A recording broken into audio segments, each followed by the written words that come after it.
마태복음 2장 4절. 그가 모든 수제사장들과 백성의 서기관들을 함께 모아 그리스도가 어디서 태어나겠느냐. 한번 따라하겠습니다. 그리스도가 어디서 태어나겠느냐. 자, 그리스도가 어디서 태어나겠느냐 하고 마태복음 2장 4절에서 그리스도가 어디서 태어나겠느냐라고 이제 질문을 하게 됩니다. 그때 5절에 뭐라고 말씀하십니까? 유대의 베들레헴입니다. 유대의 베들레헴에서 그리스도가 태어납니다. 유대의 베들레헴에서 태어난다는 것을 어떻게 알 수 있습니까? 선지자를 통해서 예언을 했습니다. 6절에 보면은 미가 선지자가 이렇게 예언했습니다.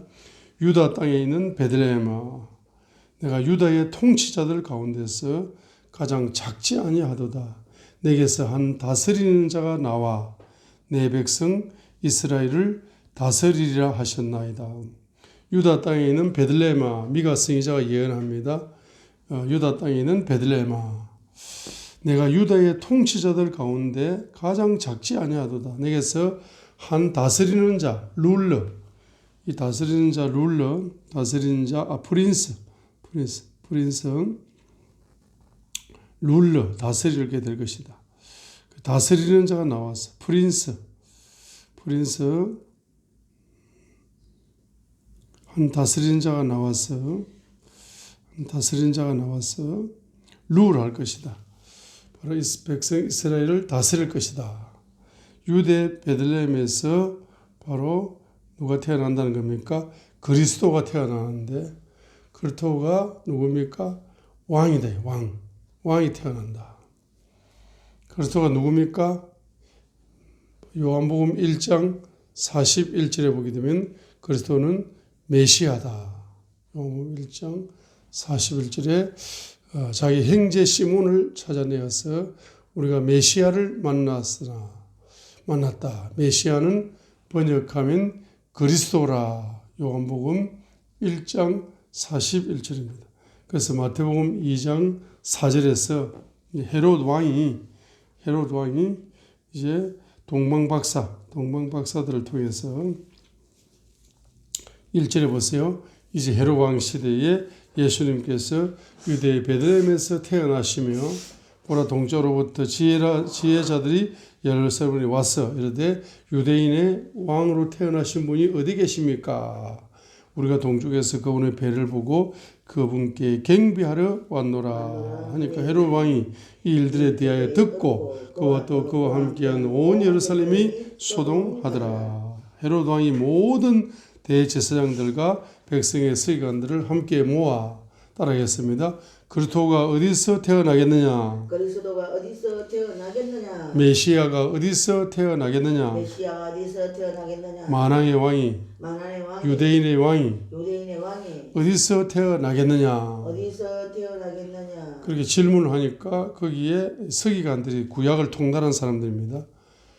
미가서 5장 2절을 가지고 미가 선지자가 이미 미가 5장 2절에서 예언한 대로 바로 유대인의 왕으로 그분이 베들레헴에서 태어날 것이라고 미가 선지자가 예언을 했습니다.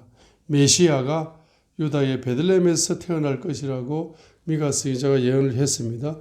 메시아가 바로 유대의 베들레헴에서 태어나게 될 것이라고 예언을 했습니다. 그리스도가 누굽니까? 기름 부음을 받은 자입니다. 기름 부음을 받은 자.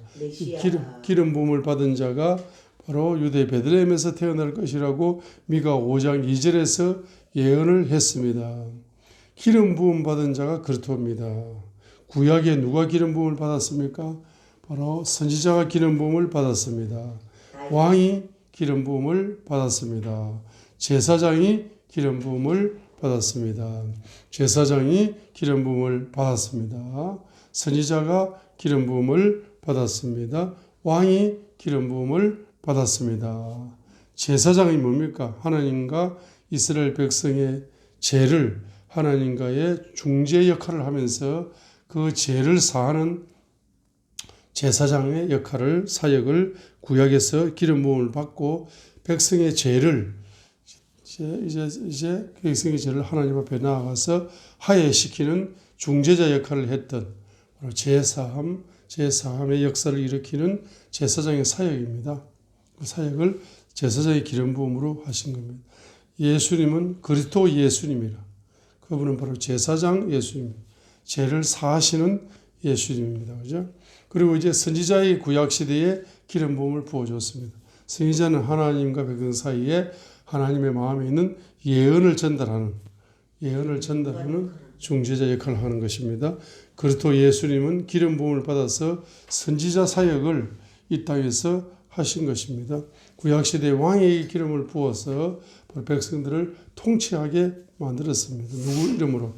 만왕의 왕이신 그분의 이름으로 이스라엘 나라를 통치하게 만들었습니다. 예수님 바로 기름 부음을 받은 왕이시다 이 말입니다. 만왕의 왕으로, 유대인의 왕으로, 열방의 왕으로, 영광의 왕으로, 구원의 왕으로 그분은 이 땅에 오신 분이다 이 말입니다. 그래서 미가서 5장 2절을 읽어보시면 그리스도의 특징이 바로 네 가지가 나온다. 예수 그리스도 예수님이 이 땅에 태어나셨는데 그분의 특징을 네 가지로 미가서 5장 2절에 미가 선지자가 네 가지로 요약을 하고 있다 이 말입니다. 미가 선지자가 어떻게 바로 베들레헴에서 그분이 오실 것이다 했는데 그리스도의 특징을 네 가지로 요약해서 예언을 한 겁니다. 그렇죠? 그래서 미가서 5장 2절에 미가 선지자가 어떻게 예언을 합니까? 이렇게 예언을 합니다. 먼저 장소를 예언합니다. 장소를 예언한다 이 말입니다. 장소를 예언합니다. 그러나 너 베들레헴 에브라다야 내가 유다의 수천 가운데 작을지라도 장소 베들레헴이 아주 작은 장소입니다.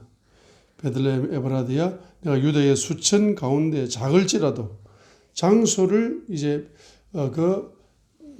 그리스도께서 메시아께서 왕께서 바로 태어날 장소를 예언했습니다. 첫 번째로는 장소를 예언한 것입니다.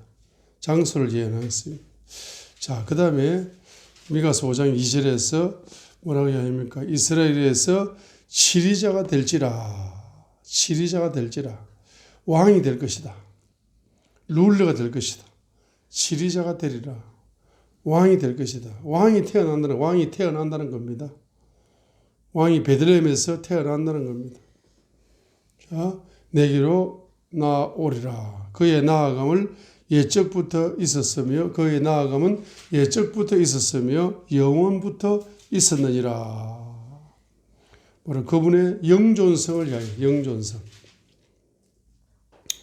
미가서 5장 2절에 자, 그래서 메시아 그리스도 왕께서 이 땅에 태어나는데 어떤 땅이냐? 베들레헴 에브라다. 베들레헴에서 태어난다.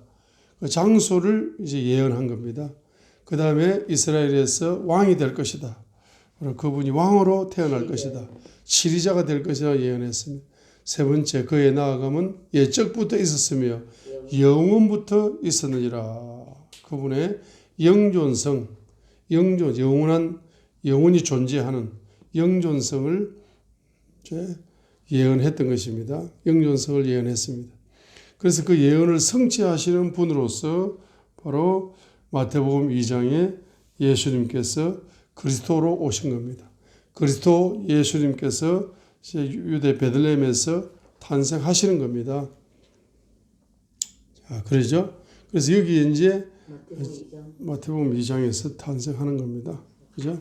자, 그래서 이제 왕이 될 것이다. 이스라엘에서 치리자가 될 것이다. 왕이 될 것이다 했는데 요 예언을 이사야 9장 6절에서 이미 예언을 했습니다. 이사야 9장 6절에서 예언을 한 겁니다. 왕이 될 거다. 왕이 탄생할 거다. 그 왕이 누구냐? 한 아이가 우리에게서 태어났고 한 아들을 우리에게 주셨는데 그의 어깨에는 정권이 놓이고 그의 그 이름은 첫 번째는 기묘자다, 원더풀, 놀라우신이다, 카운셀러다, 모사다, 조언자다, 마이티 가, 강하신 하나님이다. 영존하시는 아버지다. Everlasting Father. 영존하시는 아버지다. Prince of Peace. 평화의 통치자다. 평화의 왕이다. 평화를 뭡니까? 통치하시는 분. 평화의 왕이다. 평강의 왕이다. 평화의 통치자다. 그의 이름, 그 아기의 이름, 그 아들의 이름, 이 땅에 태어날 그분의 이름은 5가지의 속성을 가지고 있는 것입니다. 그래서 바로 그리스도 예수님의 이름 속에는 우리가 예수님은 그리스도이십니다. 예수님은 기름 부음 받은 자가 되십니다. 예수님은 그리스도이십니다. 그리스도 예수님을 믿습니다. 나는 예수 그리스도를 믿습니다. 나는 그리스도 예수님을 믿습니다. 이렇게 나는 그리스도 예수님을 믿습니다. 하게 되면은 바로 그분의 제사장적인 이름이 뭡니까? 제사장적인 이름은 마태복음 1장 21절이죠. 제사장의 이름이죠. 그러니까 아들을 낳으리니 너는 그의 이름을 예수라 하라. 이는 그가 자기 백성을 그들의 죄들에서 구원할 것이기 때문이라 했습니다. 예수 그리스도의 누구시다? 바로 선지자가 되신다.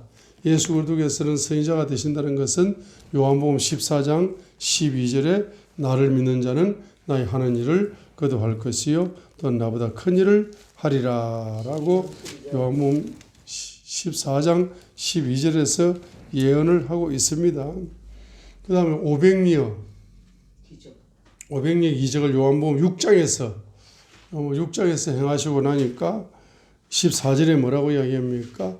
그때 그 사람들이 예수님께서 행하신 그 기적을 보고 이르되 이분은 진실로 세상에 오실 그 선지자시로다. 요한복음 6장 14절에서 그때 사람들이 예수님께서 행하신 그 기적을 보고 이르되 이분은 진실로 세상에 오실 그 선지자이십니다. 라고 요한복음 6장 14절에서도 사람들이 500여 이적을 보고 신앙 고백을 6장 14절에서 선지자다라고 말씀하고 있습니다. 요한복음 4장 19절에도 수가성 그 여인이 예수님을 만나고 나서 바로 요한복음 4장 19절에서 뭐라고 신앙 고백을 합니까? 수가성 우물가의 여인이 수가성 사마리아 여자였는데 예수님을 만나고 몇 마디 대화를 나누고 나서 내가 보니 선생님은 선지자로 소이다. 그분이 누구시라는 겁니까? 그분이 바로 선지자라는 겁니다. 그다음 요한복음 4장 24절을 보세요. 그 수가성 여자가 복음을 전할 때 요한복음 4장 42절에 뭐라고 전합니까? 그 여자에게 이르되 41절 42절 보세요.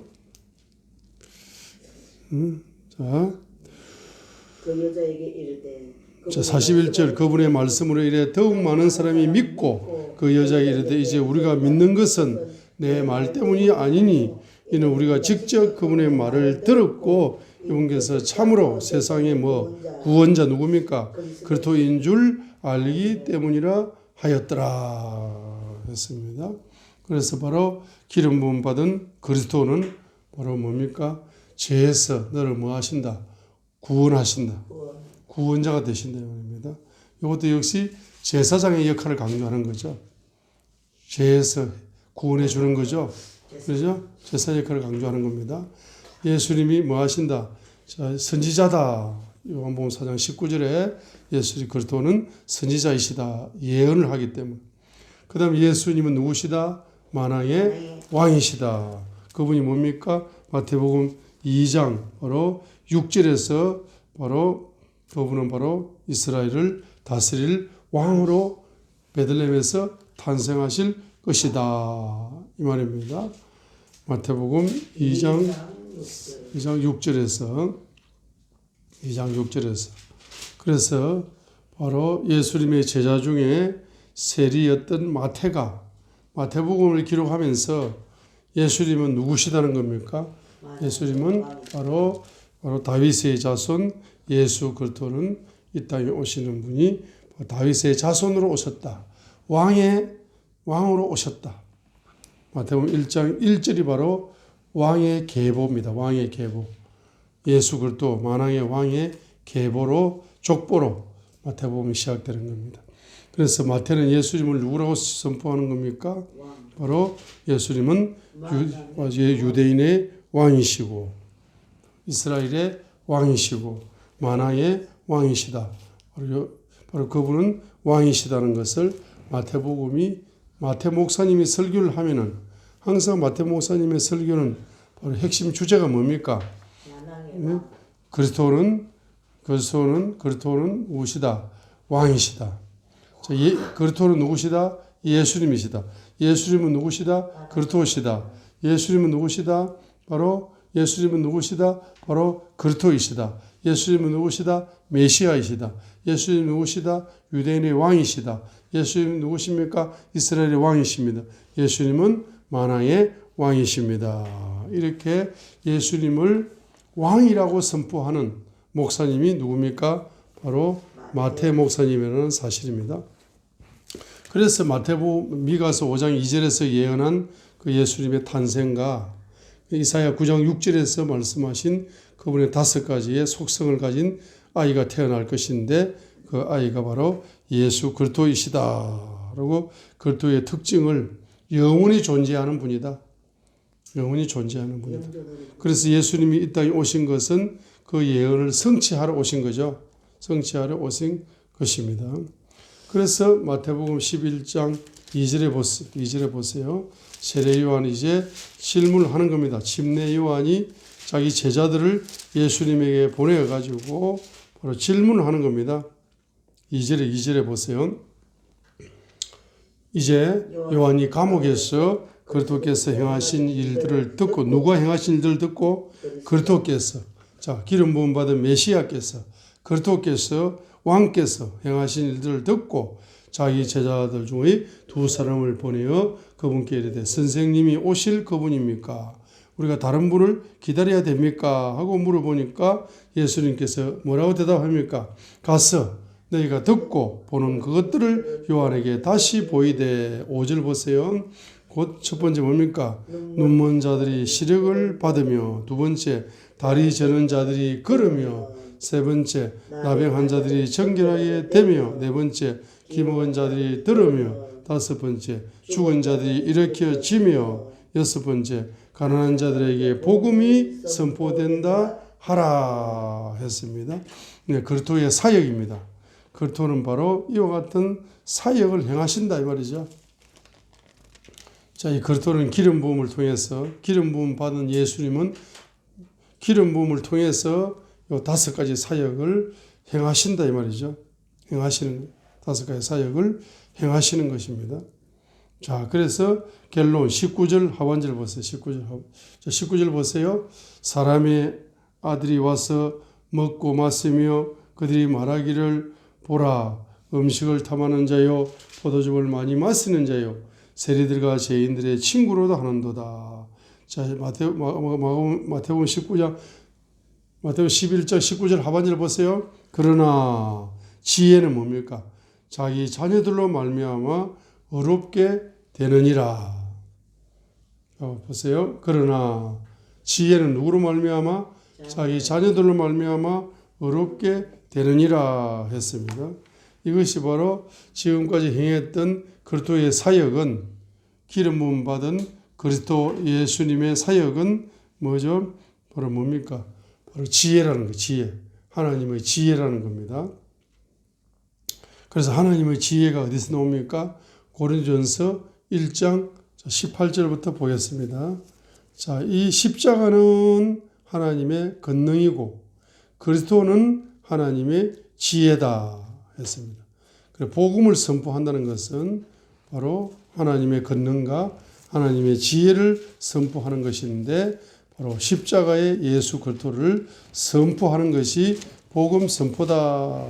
성령의 능력으로 선포하는 것이 복음 선포다라고 고린도전서 1장 18절 고린도전서 1장 우리 18절 보겠습니다. 십자가를 선포함이 멸망하는 자들에게는 어리석은 것이로되 구원받는 우리에게는 하나님의 권능입니다. 했습니다. 그래서 우리가 뭘 선포하느냐 하면은 첫 번째는 하나님의 권능을 선포하는 것이고 두 번째로는 하나님의 지혜를 선포하는 것이에요.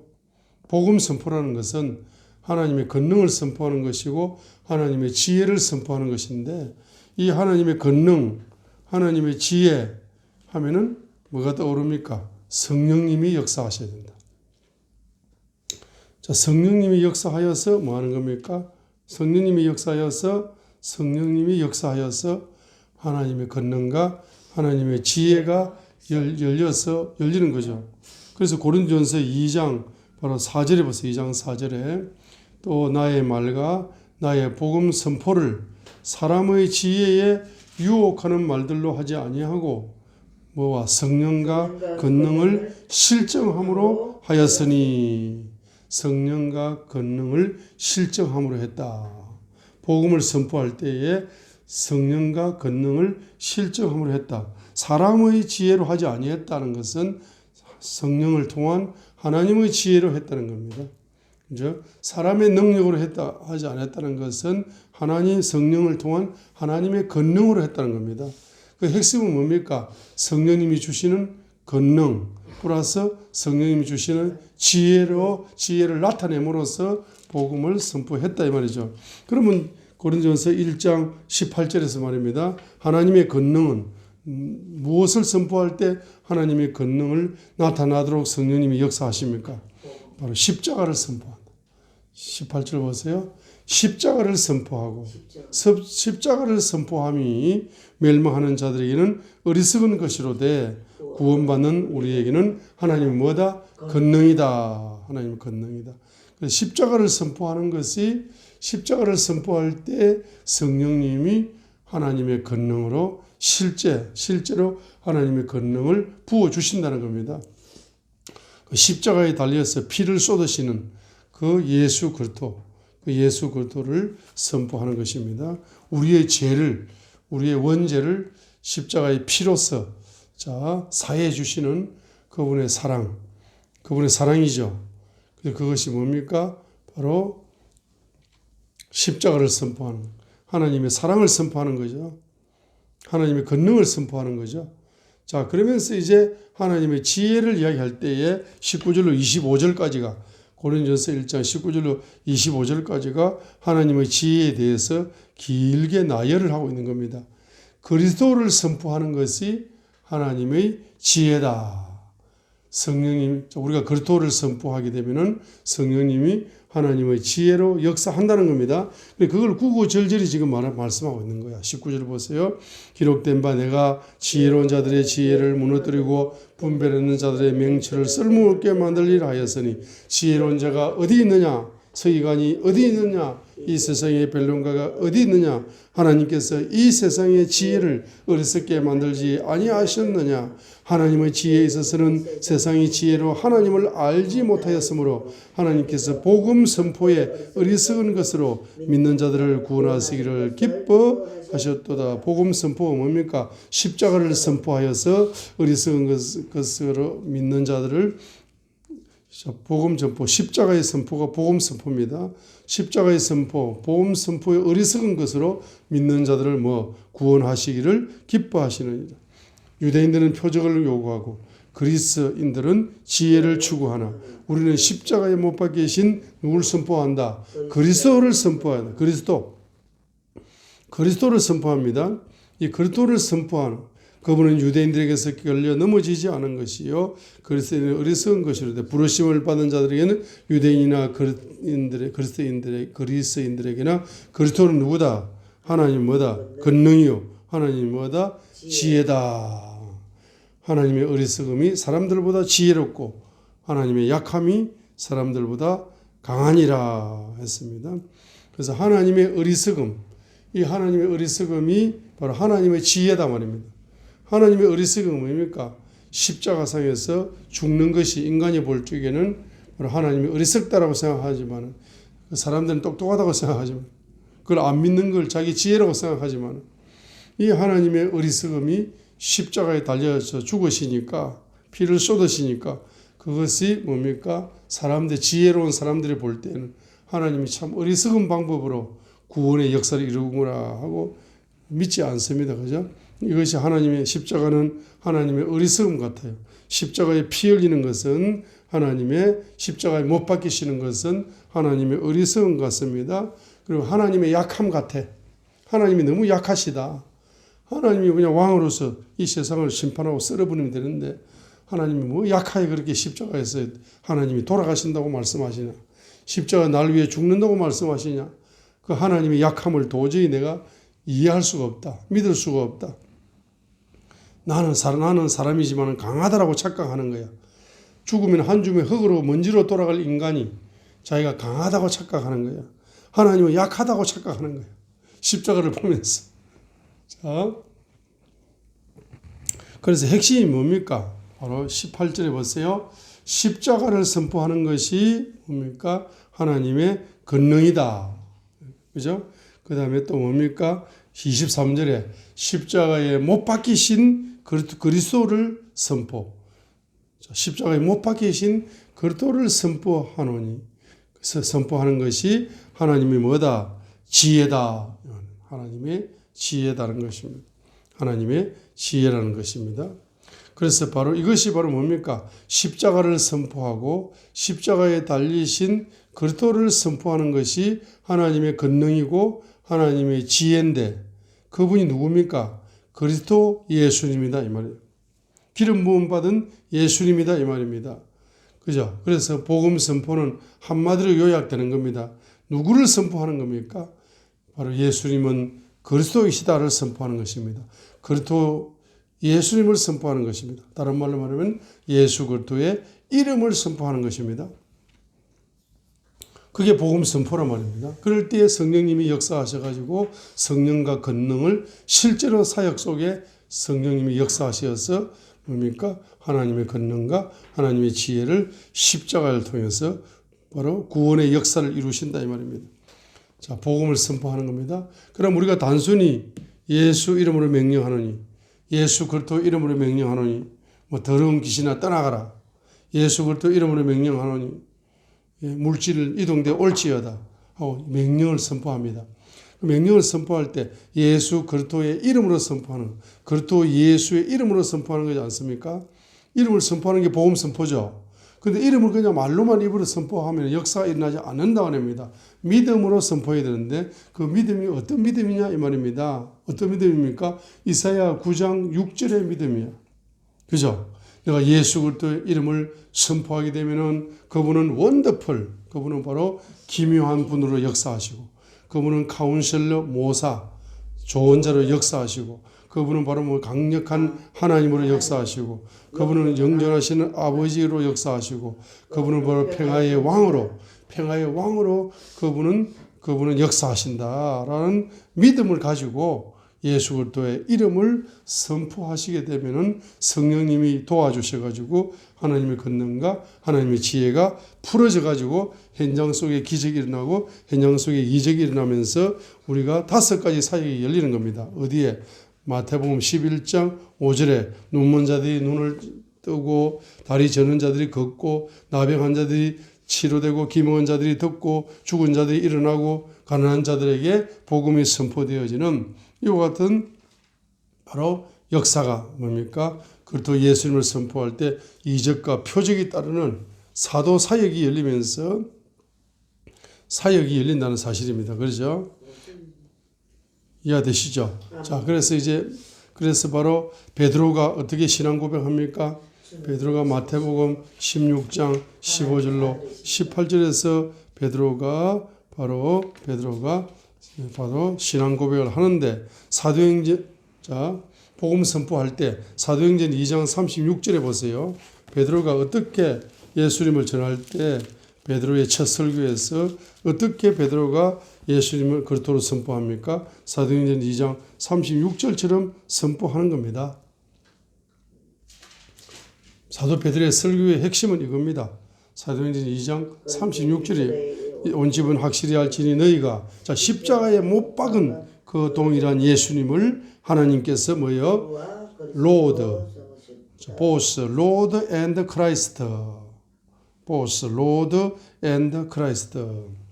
바로 너희가 십자가에 못 박힌 그 동일한 예수님을 하나님께서 뭐가 되게 하셨다? 로드, 보스, 로드 앤드 크라이스트. 바로 주님이 되게 하셨다. 그분을 누가 되게 하셨다? 그리스도로 삼으셨느니라 했습니다. 자, 빌립이 사도행전 8장 5절에도 보세요. 빌립이 예수님을 그리스도로 선포하니까 온갖 이적과 기적이 나타납니다. 사도행전 8장 5절 사마리아 시티에서 빌립이 사도행전 8장 5절에 빌립이 사마리아 시티로 내려가 가지고 그들에게 누구를 선포하느냐? 그리스도를 선포한다. 기름 부음 받은 메시아를 선포한다. 기름 부음 받은 분이 예수님이다는 사실을 그리스도를 선포한다. 메시아가 예수님이요 유대인의 왕이고 만왕의 왕이 바로 그리스도이시다라고 사도행전 8장 5절에서 선포하는 겁니다. 그때 빌립이 사마리아 시로 내려가 그들에게 누구를 선포한다? 누구를 선포한다? 사도행전 8장 5절에 누구를 선포합니까? 그리스도를 선포합니다. 사도행전 8장 5절 읽어요. 그때 빌립이 사마리아 시티로 내려가 그들에게 누구를 선포한다? 그리스도를 선포한다. 예수는 그리스도이시다. 기름 부음 받은 자시다. 예수님은 메시아시다. 예수님은 만왕의 왕이시고 유대인의 왕이시고 영광의 왕이시고 구원의 왕이시고 우리의 왕이시고 너의 왕이시다. 이렇게 선포하는 거예요. 예수님은 왕이시다. 예수님은 뭡니까? 제사장이시다. 예수님은 선지자이시다. 예수님은 왕이시다. 예수님은 메시아시다. 이렇게 선포를 합니다. 그 선포를 하니까 그 선포를 듣고 사람들이 믿죠. 귀를 기울여서 6절 보세요. 빌립이 행한 기적들을 사람들이 듣고 보며 한 마음으로 그가 말한 것에 주의를 기울였다. 그걸 믿었다는 이야기입니다. 믿으니까 예수님은 그리스도에 대한 사실을 믿으니까 7절에 보세요. 많은 사람들을 사로잡았던 귀신들이 크게 소리를 지르면서 그들에게서 떠나갔죠. 귀신들이 떠나가니까 뭐가 고쳐집니까? 바로 마비병에 걸린 많은 사람들, 걷지 못하는 사람들이 치료를 받았다 했습니다. 그래서 예수님은 그리스도이십니다. 예수님은 기름 부음 받은 자입니다. 예수님은 메시아입니다. 예수님은 제사장입니다. 예수님은 선지자입니다. 예수님은